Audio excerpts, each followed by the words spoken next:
brought everyone together. You Yeah. made them comfortable, Yeah. and you guided them to bring the best of themselves Yeah. to the gathering.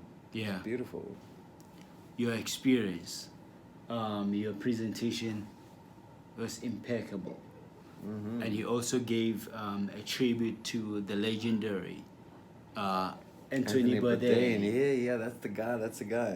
Could you please tell us a little bit about Anthony Bourdain? Well, I mean, he's just the American chef, celebrity chef, and Kitchen Confidential. He wrote that in the boroughs of New York, and he was a very sort of guy who would eat noodles in Vietnam, and that was the best thing ever. Drink beer, and didn't really care much for celebrity.